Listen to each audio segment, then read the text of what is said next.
This is the discussion segment of Good Morning Anambra, Monday morning edition. This morning we have a very nagging issue that perhaps you have heard here and there, but we want to hear from the horse's mouth. My name is Ijama. My name is Obina. Welcome back to this discussion segment of the Good Morning Anambra. Okay, today we're going to look at what is happening in our communities. If you put your ears on ground, you find out that so many communities in Anambra State are having one little issue or the other that has been blown out of proportion. Those things have always been there. You know, growing up as a child, you will always hear that this one is going on. There's a way that we used to, you know, resolve these things, and it won't get out of the community. But these days, maybe because of the advent of the social media, and even the main media, you know, delving into issues like that, you get to hear every little thing that happens, they get blown out of proportion. That's why we're going to look at how to build lasting peace in our communities. But today's zone is a very special one because we'll have special focus on Nimo. Nimo is one of the biggest towns you have in Njikoka local government area, in case you don't know. It's my open name. Okay, today I will have a guest that has joined us to look at that, Mr. Obiora Obiako. Mr. Obiora Obiako is the Publicity Secretary, Nimo Town Union Development, Nimo Town Development Union Youth Wing. A very good morning to you, Mr. Obiora Obiako. Thank you. Okay, it's good to have you here. Well, we are in the stage, so you don't expect me to boost the reggae here. All right. So, yes, like I said, you men have heard what is going on there, how some youths got out of control and started, you know, protesting within and outside the town. Now we want to get first-hand information from the Publicity Secretary who we felt should know. Perhaps that's why we invited him here. Yeah, Obina. Okay, thank you. My name is Obiora Obiako. That is the Publicity Secretary. This issue.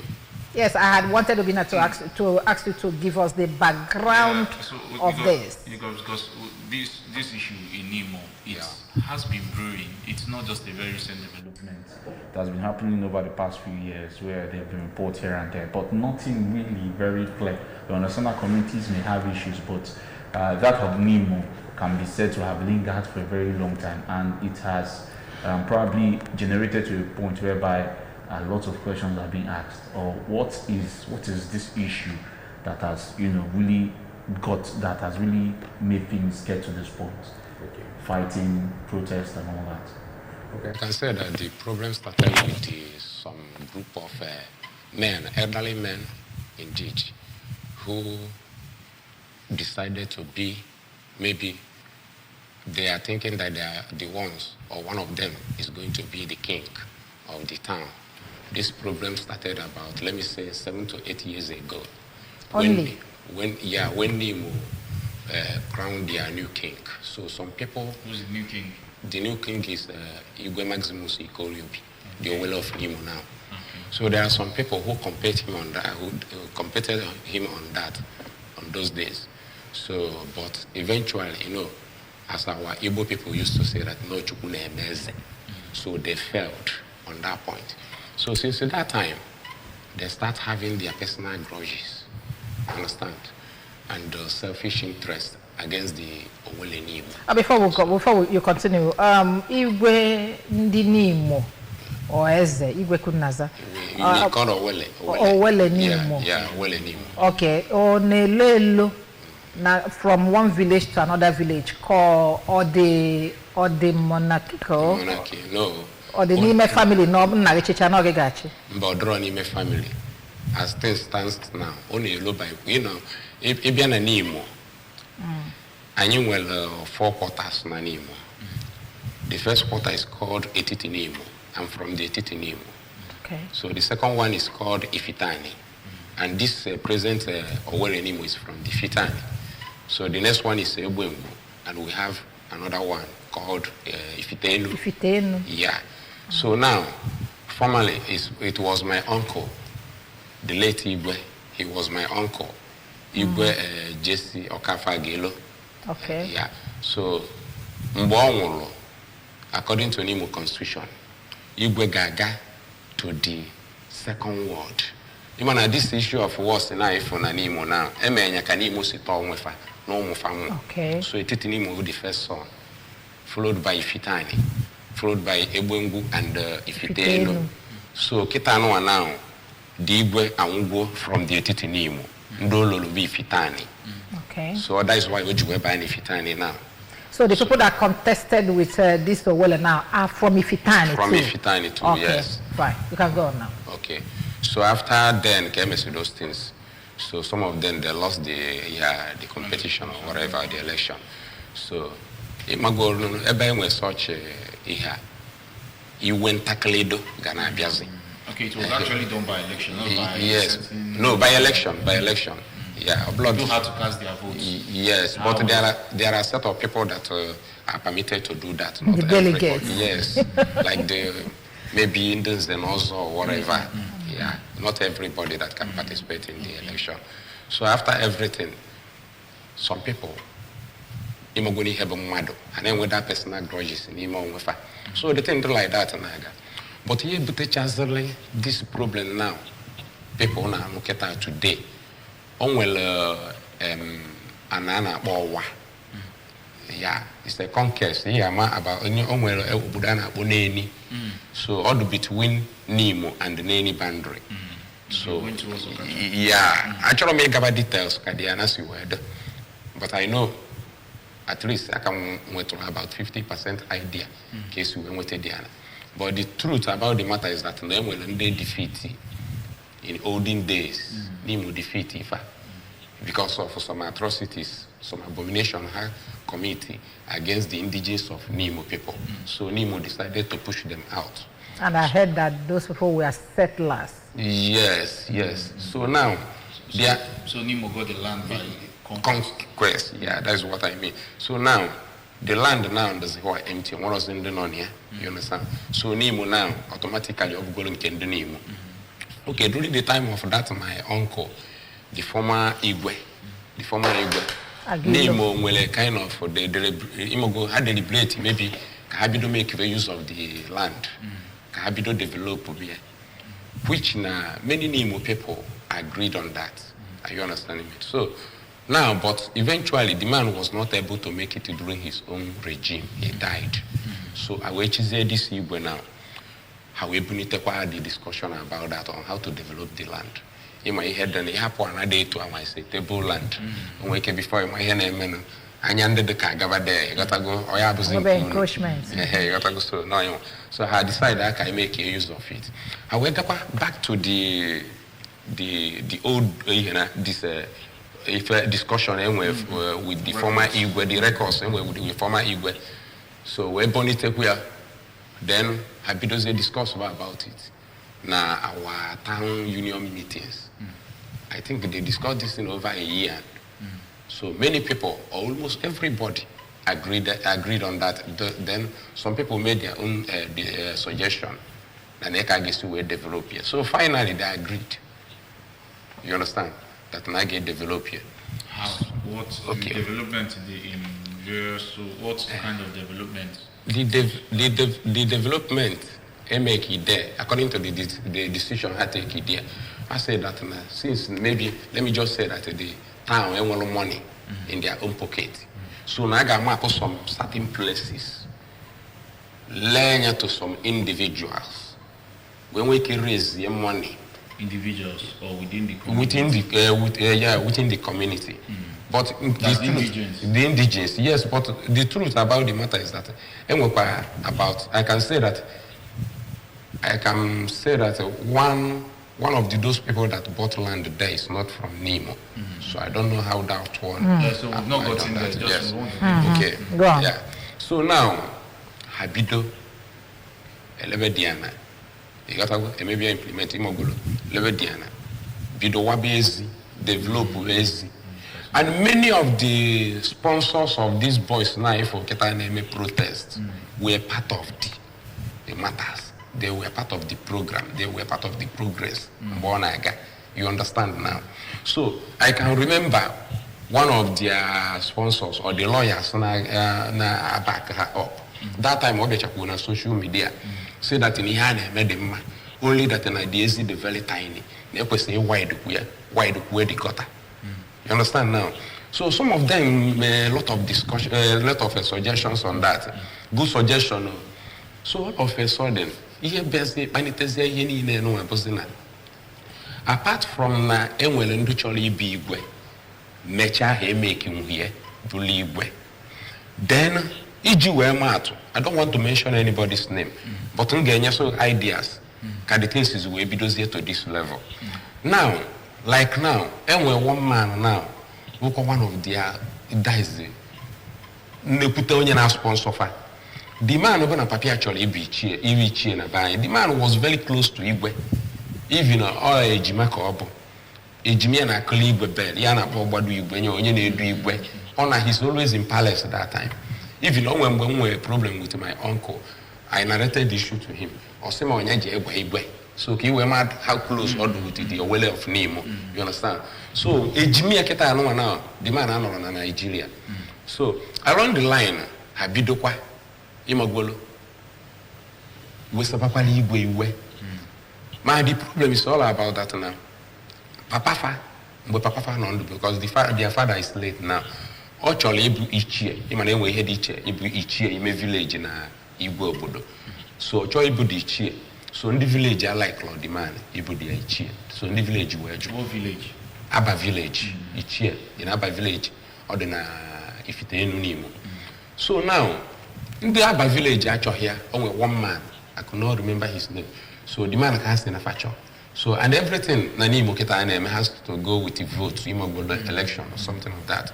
So according to them, the man actually won their father. So now they want Igwe to use his own incumbency power or veto power. Where crown or papa each year by fire by force. Igwe say no. No born over teaching Kiteka Gachi and Yagame. But in each year, when na each year, all those people, gassing and on your facture, yeah, cause my problem. Each year, was a representative of his village. Of his village. In the King's Palace. Yes, and then that gachi gave one gachi. Okay. So from that, because Igwe used his power on well as Igwe and the friends we made that one, they turned against Igwe. So I could remember this lawyer now said that Eba na no question called too wide on a suggestion. He didn't condemn it at the initial time. You understand now? So, but in his own personal grudges, Bona, like now, one son on is also my uncle's son, Afoba, the former Attorney General. Okay, so maybe from what I heard, this lawyer now called Barrister Chukso Konkwo.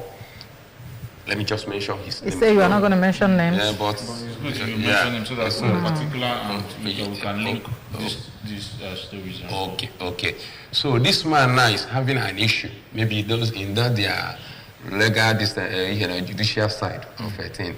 So because of that, but that on those days, they only put that my uncle, the son, I will go the legal advisor, the Nimo, for more than 30 years, or for up to 30 years. That will always has a day to one. You understand? Maybe as a lawyer, watch I don't know. So from there, the hatred to Nambo stop. You understand? So we call another one called Nimo Bachelor. His own is that also that name will meeting. Now our civic center and so maybe only problem with the Kingsmen or whatever. He's also a lawyer. No, it's not a lawyer. Okay. He's just I can say that he's a titled man. You understand?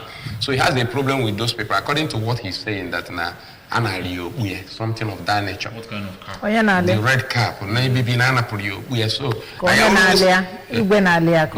not honestly not the security where maybe he was having problem with the Kingsmen. Maybe that is what I always hear him saying in the social media. I wasn't there. I don't even know whether it is true, but no, if you wanna. Okay. Before we continue, let us look at this way. Igwaganye for little story about Anawa. Okay? Actually, I'm to go down insight to if I for 1 year plus, baya be with baya na Nimo Improvement Union or Development Union. Kedi ife kwekoleta, ketu kwekoleta gesi weke Anawa. Because from ife mo wanolo, I think there's issue of no onyo obuna boni mo geketa na ebam. Abi? And then later he now discovered that nas elebezi diana ne lesi ndi aborondi ndinimo oborofo kelesla ndi aborondi nimo.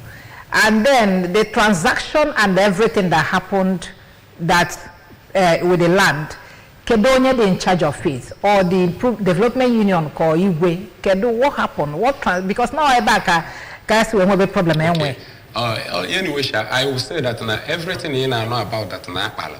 Since I get cake, onyo na ketesia here. You got to go like more they support to see cake because someone need her land. But the initial plan obli haba. Kebezoku kana waga. Abalia that way. Abalia that way. There is no any place they discuss on. If I initially during the time my uncle Kabigwe, Bona said that na Nimo get develop. You man I get bidon a boundary. Like a boundary, Neni or Ruku, I think Aroha. Those people are in how much a boundary, and I go something like so that Kaji when he killed na batana the land because I'm not there as a security now worshiper. But once all the both sides, because now Obuno na iga that place where he had a school or whatever, imana automatically the boundary do go permanent. The neighboring time was I am penetrate inside. The arrangements, individual school, na mo actually be law school as Nimo. Anya man free. As Nimo. School that boundary. Okay, that one come say that na amara if I had discussed on that. But the initial discussion anyway there is that I get develop here to build some certain things in a boundary. The Nimo Town Development Union. Get develop here. Yes. Individuals. No, I don't think it was discussed on individual. No, it was not initially discussed that way. So now, that's okay. Yes, Zulu Kukita Wagona. Hagazela, the Bazuzi, the Nimo Town Development Union, Gazi Nibazu, where because the way develop where's the land. They can see where initially na ega drawn by Nimo. So some of the part of the lands have sold to some indigenous of Nimo. You understand now? When we can raise Yego. Although that name one man kita now name here cassava this thing plant there. So the man is not from Nimo. So only that man I know that is only him that I know, I myself, you understand, that is not from Nimo. So I don't know how the man came in the matter. So now, but other people, let me just say that 95% of or 99% of people I know, they are from Nimo. And what particular price they pay Gillian less than the Nimo? Yeah, a particular price. I think there are some places, the place I think 1.5 million, some 3 million. Let me just say what I don't know. The Nimo Town Development Union. Not the Igwe, not the Igwe. Those things are propaganda. There are allegations that the king was, the Owele was selling, That's why we want to, point out all these things. We are not just here for one more on the side. We want to make sure that we're lasting peace na Nimo. So Amale based when to book solve one. That's why we are here. Okay, Mommy, let me just make it clear to you that these people that you people are seeing protesting now, I've been one of them. Okay, but no, before we get to the protest now, so when let's say the Nimo Development Union, legide we low stage and oketa kedi fe butezi lo kuna diana. Onya can chole gwa ihe butezi lo kuna diana keta. You understand now? So ihe butezi di kuna diana bona. Nkezi zivu no bidogodo de kan si we gwaga.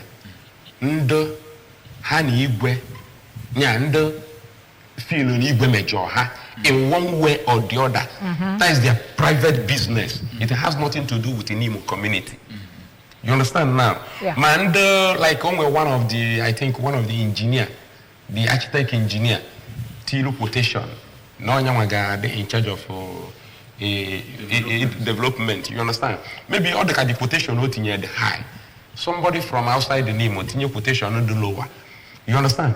And I heard from one of the Nimo guy that the time I name here, the guy saying that I'm personalist. Who's the guy, the engineer? The engineer himself, I don't even know his name. You understand? So the estate developer kita abro Nimo. Yes, oblo Nimo. Maybe perhaps because to Nimo tinye a higher price. Higher price. When you want to make peace in the farm, in a community, you have to be very, very intentional about it. Obu no tinye 10 billion naira, and outside that tinye 5 billion naira. I think the best bet would have been to call him to this extent, because Kayali will if the low any more genuine outsider. Because all we hear with a problem. I will like that. Also, no bononye na net price nya ejiwelo. Obono onye ga alo lesser price than Kenya watinye. Onya should go ahead. Even if the person is an outsider. Yes. Before I will hear the person. Because I'm more guys who with such a thing. My name when the name me and Nimo. They will an outsider. So I'll draw possible. So how you go ahead order? You got to go. So you need now we do. So mana nebe ihe niile sizi we bido kita now. Can go say here leads to this crisis. Apart from you only say other personal grudges, other people when one of our town guy. The guy is from Ezira, if you know. You understand? Yeah. I feel Chibo and Edebe by nickname Mbuliogo. So I heard that in Abemamwe. And Edebe and West Filling Station. Yeah. Okay. Yeah. So now I heard that in Abemamwe. I think him a issue of family Mbala. I said Diokbala well Mbala, Onya well Mbala. I'm not on the full detail about it, but you hear the guy na Guam always brought that na Owele Nimo bele injustice. How? Like now one name Mamuya Budiokbala in Kepwestila Imwe Opu. You understand? Then there is another man Nafa always in the palace. Anna Osita. Osi, I think Osi is someone or somebody. Bafia. So, but no, the Osita be one ne Mama that Chibo again. Manamoro mo wofune Jinyana one ne Mama Chibo nke Diokbala and Kahana Bodiokbala. You understand? So the Kahana Zombala. So according to the Chibo no we na Osita Abria questioning where the portion a born way. But not because no close to Owele Nimo. You understand? See Owele Nimo where will his veto power. When Alonya Budiokbala Obu well in your sister. But when my investigation about that, I found out that Owele Nimo was not involved in that issue. Okay, like now, it happened to me. Now my place, na buying. When my uncle made such a thing. Able telling the matter to the palace. And well in down upon the land committee. Have equal injustice against me. You understand? But I can't say that Owele Nimo is involved. Okay, I get this year. It was just a final decision to Owele Nimo to endorse. Perhaps that's why Ajagan kept no Owele Nimo. Yes. Can the land committee on working mystify set lawyer without the involvement of the Owele? Are they possible? In my own, they settled it without the involvement of Owele Nimo. So maybe his own happened in that way. Okay, now how does the Anambra guy come into what we are discussing? Okay, now? That's what I'm telling you. Okay, now the thing in Mechale, you were the guy. So issue of selling of that just a kind of opportunity. The people feel on them a joha well. You will destroy the leadership of Owele Nimo. You understand? Because 90% of them support the issue of selling of that and developing it at the initial time. You understand? So that was when, okay, it happened. That was 2020, I think either 2020 or 2021.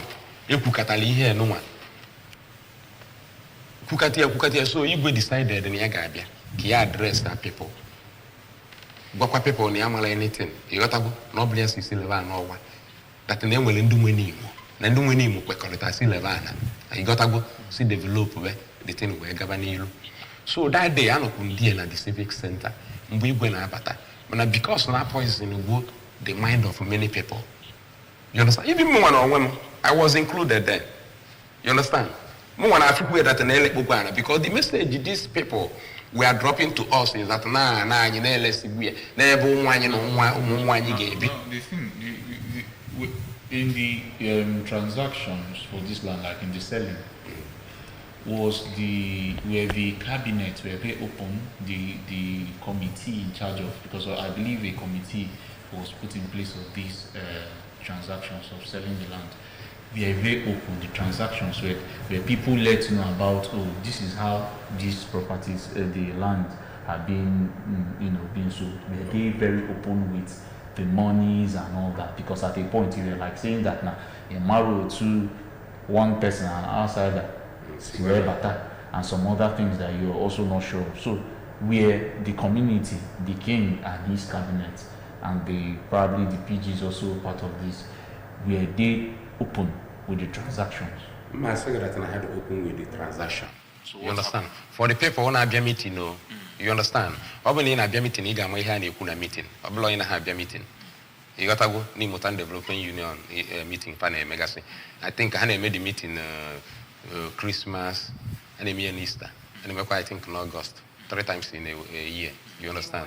So yeah, I made the meeting. So all when in a meeting, you mali hand you kuna meeting. If you were so. As I was saying, we go battle on well on your quarter. Normally, of course, you go na battle in your auto. You got to go, we are not batam batia. Manaki go na battle on your quarter. Everybody na balia. That time, I go, I'm a bemezio kudonia. No, it's all because of the type of the training I got. But I wasn't on their own side. Because more than fear from what they fed to our heart. So without knowing that, we personal issues with the Igwe then. You understand? So I was even believing that but even if you see the video, I was even coming some of the youth today. You got to go do violence to the Igwe. So we go but I gorge, go charge, and so more for that in Igwe find this very difficult. No, the people, and I'm not from the side of the people. Oh, okay. Nah, against the Igwe. You gotta go. You understand? When the people are large, that's large now. You gotta go. So Igwe will for that now. He cannot be here addressing this kind of people, making noise, even without allowing him to say a word.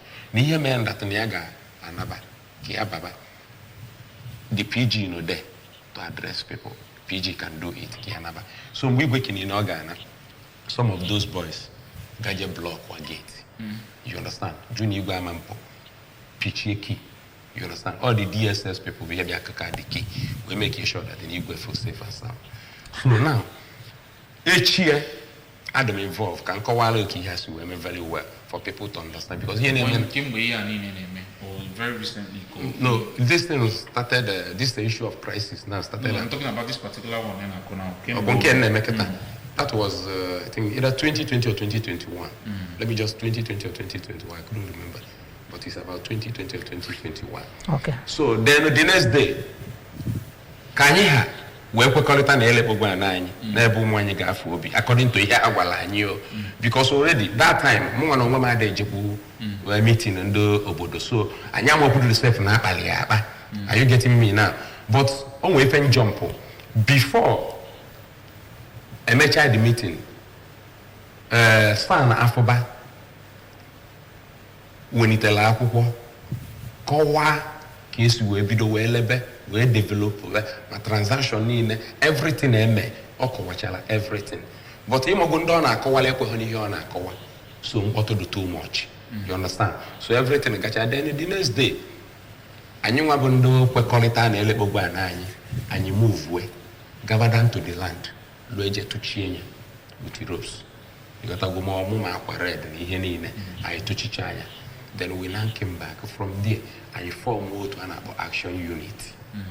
From the action unit, we decided to take oath. You understand? To make sure that the issue of selling of our Norway is being stopped. and we did What that. kind of votes? What kind of votes? How did this happen? Where did these votes take place? Anyway, I marry him in Uganda. Okunu bando. Yes, I want Unu balondo na una ame kwesi kela na. Na kwesi to the nkebe eziokwu bụ na the reason eji wee gbaa dị ndụ bụ ka make sure na obi bụ n'ofu. You understand? Na ndị pụta anụ na obi bụ n'ofu ka wee nwee ike wee zọta. Ịghọtago Diana back ka ha kwụsị ile Diana. Ịma na ị na-eme ihe ụfọdụ ọ bụrụ na ị nwere otu ịgbara ndụ enwere ike ịtụ anyị nọkịta anụ na enwere ike kpacha ihe anyị ga-eme. One of us will go and lick it. You understand? So that is the reason age we take. And how many of you? Let me just say, I'm not with them. I had about, let me just say, we were about like 80, 70 to 80. I had many then. Okay. You understand? Okay. Man, apart from the Otuno, the action group, yeah, we are staying in Boga now. Onwesikwa kwenu si mecha wee malụ nke bụ eziokwu ma elekpọla na ma ọ na-elekpọrọ ndị elesi na ndị elesiro. Okay, yeah. I mecha malụ nke bụ eziokwu for ndụ chọọ ịma eziokwu dunia. Like okay, eziokwu mmanụ ya bụ na like otu si wee chọpụta. Okay, guys wee chọpụta enwe ihe ọzọ ịmagoro mgbe ahụ abịa atụchiwe those things atụchicha and moreover o nwee ife nkọwala ebe a that na that very day emechidoro igwe gate. Na sana afọba kọwachara ihe niile you got to go because all the documented ka ha si wee lie ma everything so ọ kọwachara everything ọfụma so etu ọ ka isi wee chọpụta etu esi lebe na ebe eledebe and most of the land elele fence gwe nke bụ eziokwu anyị ji ekwatucha the whole fence mgbe anwa you got to go even onwe ebe my mother na-akọ ọrụ anyị gakwudi ekwatuwe ya ifugwe so enwere a lot of ebe docha fence anyị ji ekwatucha den mgbe anwa na-esoba mana imogolo na mgbe anwa just as I said that we took oath you understand the aim anyị ji wee take the oath that the issue of Anowa selling of Anowa should be stopped si mechile Anowa because these elderly people were able to deceive us telling us no the Anowa with the problem so we fought for that Nugidogo at the end the next thing I was able that the Nimo Town Development Union ekugo na Haman Lezi na Haman develops that everything about Anowa is being stopped. You understand? And that's what I wanted to ask. Did you achieve that aim of stopping the selling of Anowa? Yes, we achieved it. And they stopped selling? They stopped selling. Even that time, I mandate if I say, everyone I hear Kuguin on had any day. And they did? They did. So is it that okay? Is it the ENA or the agreement to stop selling? To suspend that it is being suspended until Nimo alone a round table.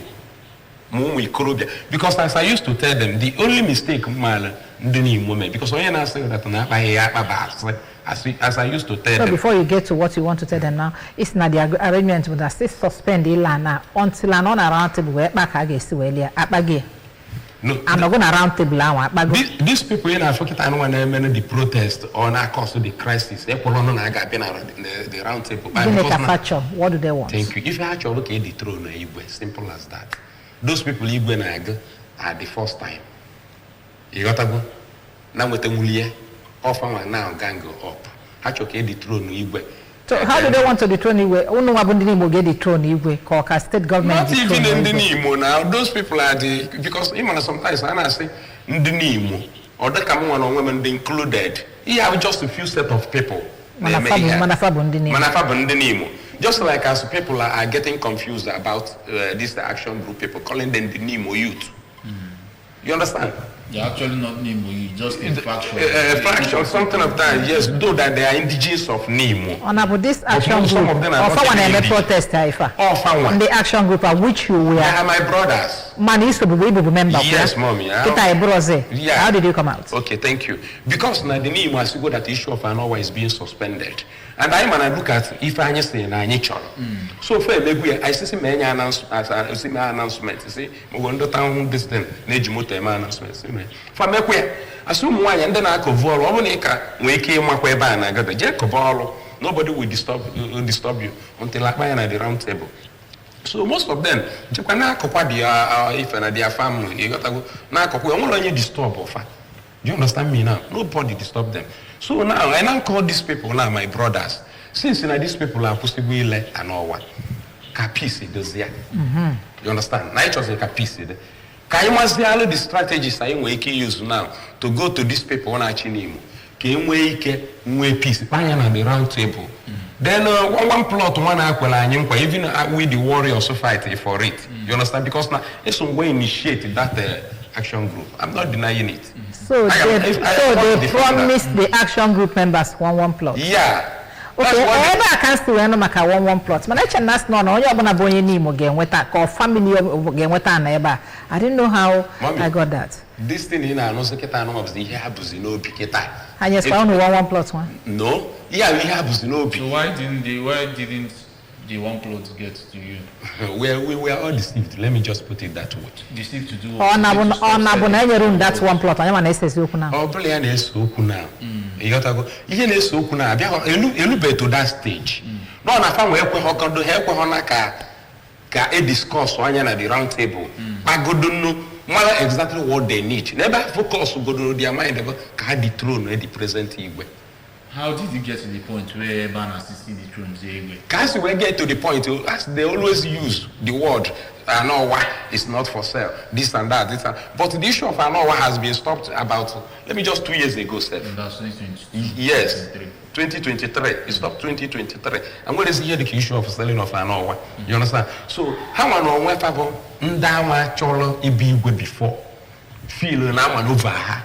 How did they feel that they were maneuvered? Is it that they were not consulted or what? They were consulted, fully consulted. But even if I didn't have politics in them.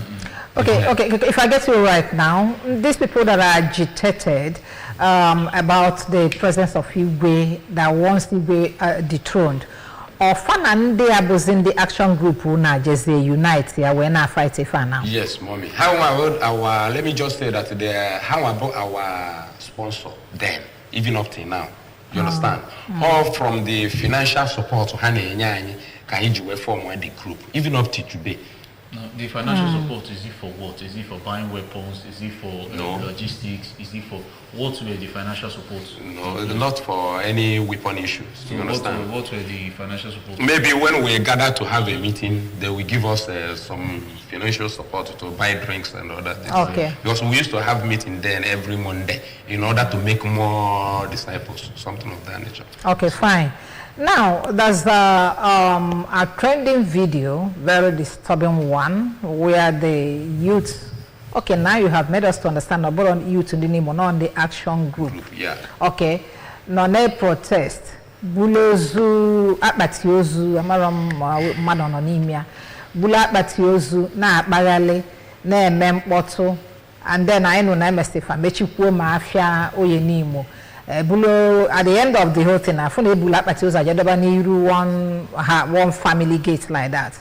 Kedife was the problem. And is anybody in that coffee? When anemia? No. Okay, so Kedife butezi that level of protest. Okay, mommy, only one man and Ifeanyi Odibelo. Ifeanyi Odibelo is from Ifitan in Nimo. Okay. That Ifitan is that's the Owele side. Okay. Yeah, so Ifeanyi Odibelo Kadama and Kobo. Yeah, he was initiated into the action group during the time I was in action group. Okay. But the man, by the time he came to our gathering, one of our meetings where he was initiated, I pointed him out as somebody who is not an indigene. You understand? He now narrated to me that he have an indigene because I'm going to marry. I'm going to see better there. I checked the self no anya batriki kobo. You got to go. So some people confirm that no indigene because I know with them if you are not an indigene. It cannot be part of the group. Also on the word indigene. You got to go and have already part of the group. So eventually, the guy, Banye, Solublo, the member of the action group. So why I want to point him in this way is for you to know, those people, they are not agitating or making a protest because the youth died, but had a mere because he's one of their youth member that died. You understand? Let's get to what happened, what transpired. Okay. Now, the protest. The guy, the protest. Let me just say a few weeks ago, the guy threatened Igwe. onwere one guy a na-akpọ Akwamia onye na-akụli igwe bell.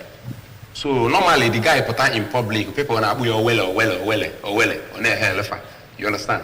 Okay, the guy now came in a market square like that. People na akpụ ya owele. Meanwhile the guy not there. So ka na akpụ ya owele si onye bụ owele ma guzuzupu ebe a na nweta owele ahụ nweta face to face ewele ma egbugbo ya.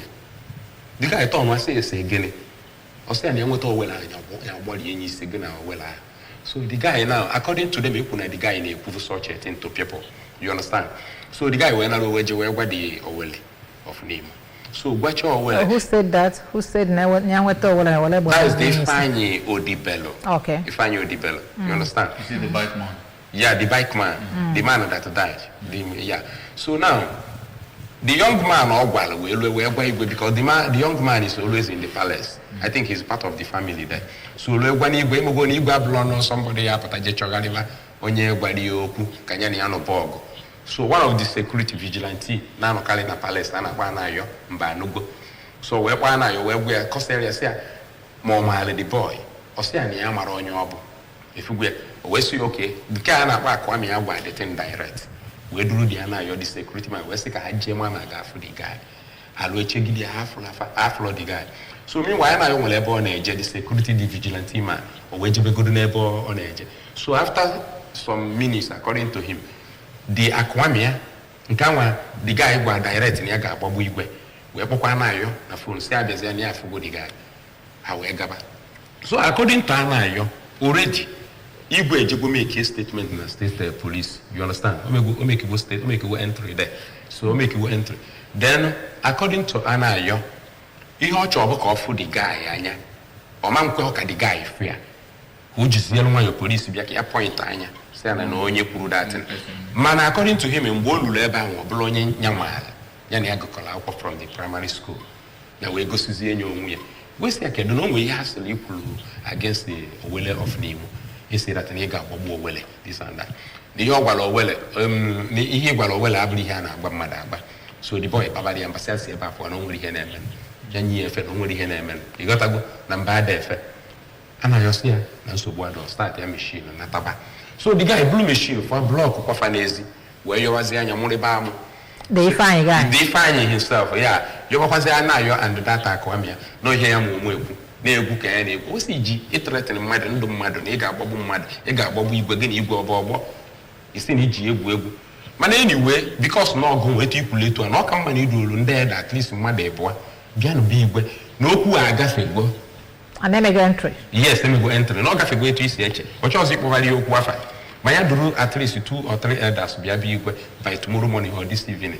Kahafi, Kayonia, you got to go in a camo. The guy Abiaro. I mean, why when this action group people they believe that nothing. We hear or have a culture. You got to go. You can't say something against what they said. So no, so the guy himself, Angelo Mayfa Gualia. Police need to stop Anayo na dodge pa come mama the guy your opportunity bia if you go because one police follow the guy after the thing na the guy maybe in an action group we don't go because I'm a platform where they discuss what to do so now Anayo the police go tell Ghana layers na Enugu so Anayo was at that place point like I said not even this vigilante people or the operation Udogachi that arrested the guy. You got to go. Maybe in Italy, nobody beat him. No, the police, we have we are for questioning. Interrogation. Yes, or interrogation. Can I just join Jumala? He leads it to the extent of threatening Igwe's life. So here, Lucia, police have to investigate very well. So amateur investigation, I release the guy. You got to go. I release the guy, not a bond action group. Have you done over Manya? Maybe celebration that very day that near Jikopata. If you was it the same day I interrogate like a release? No, I don't think it's not. Like how many days gone on? I can't say. Okay, go on.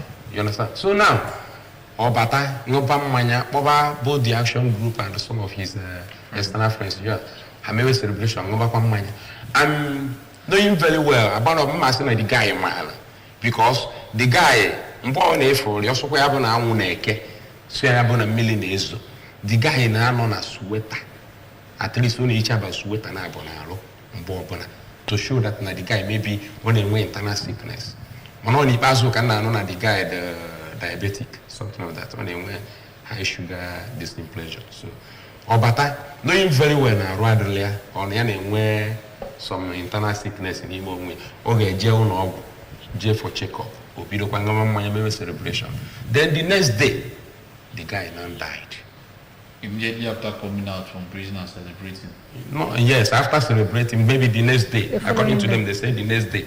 You understand? But I think he died in the hospital. Some say 2 days after. Okay, I think, yes, it was about 2 days after. And he died in the hospital. From the information I guess I got from someone else. Have there been any medical reports on his death? I think the doctor said that the guy is diabetic, as I told you now. The guy is diabetic. So now, the action group people and their sponsors, their leaders,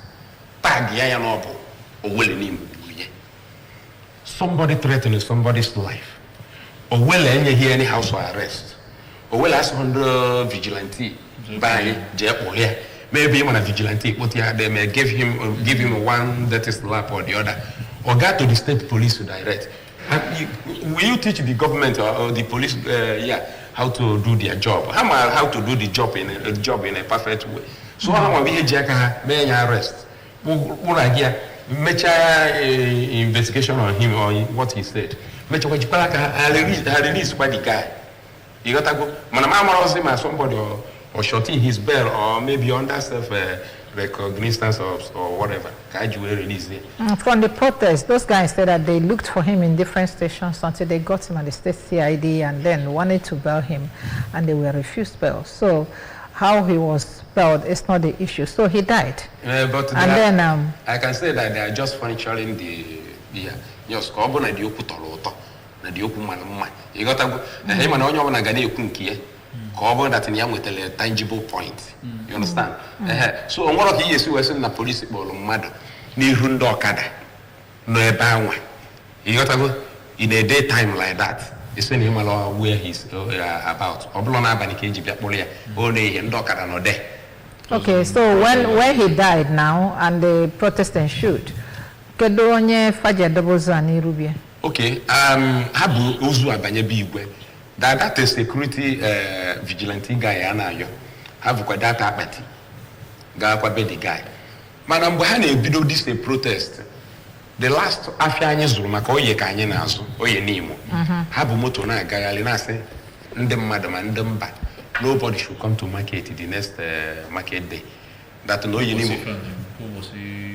I couldn't remember the date. You know, no, it's not up to 2 weeks now. Yeah, okay. You understand? So I said that na man zuafia this and that in Kenya we go those things. Mo wan on wemo batakwa even our platforms. Now war offer. Can now war offer about I can say that about 2 sponsors how about 2 men among their sponsors. Bidukwa one wakwa has helped that and I have all right to close the market. You got to go na dey me menudi ya wadro. Are you still their member? No. So which platform?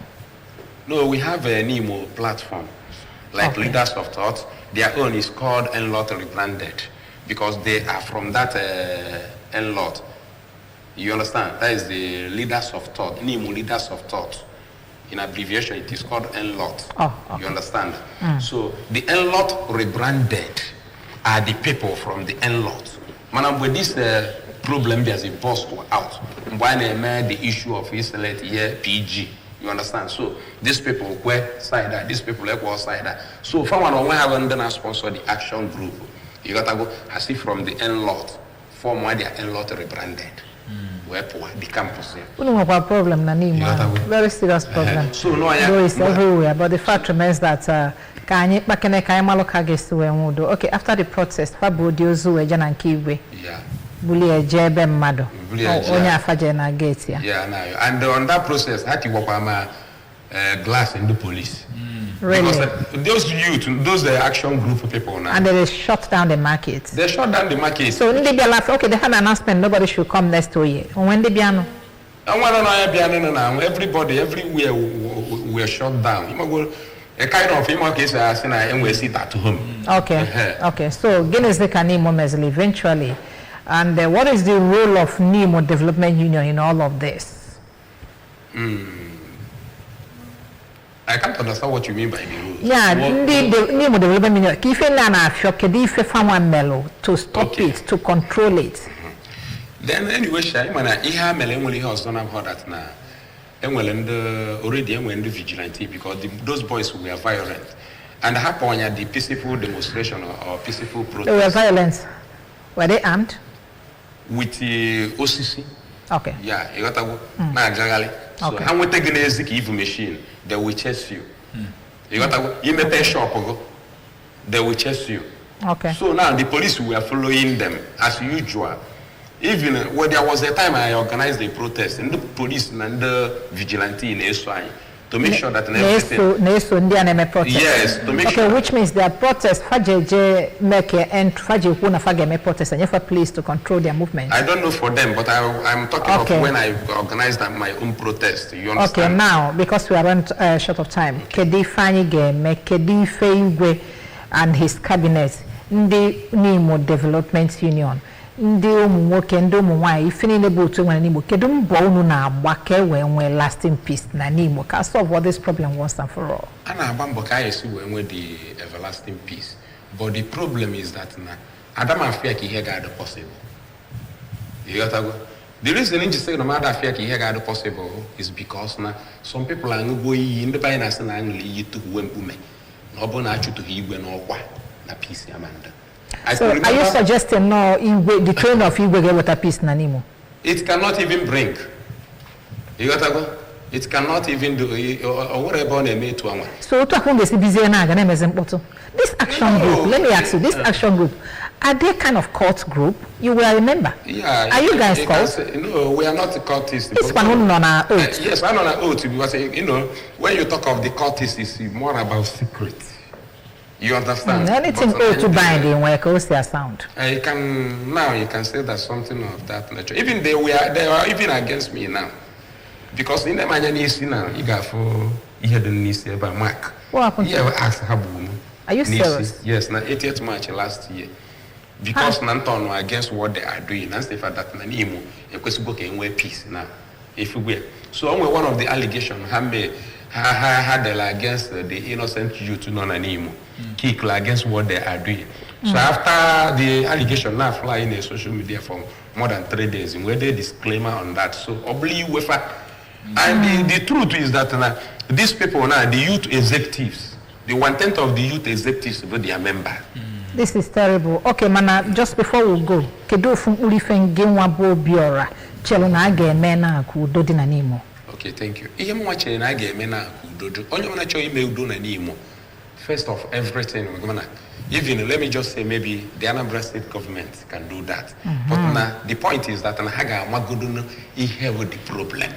Just like as many people use the problem. And yeah, we have outlined the problem now. So I know what's the time in we're back to it. The initial time, Agama how to settle the personal grudges people way. So you are suggesting that the government should come into this? Is even more better. To settle it? Yes. What if government coming into it means bringing the wallet down first? Because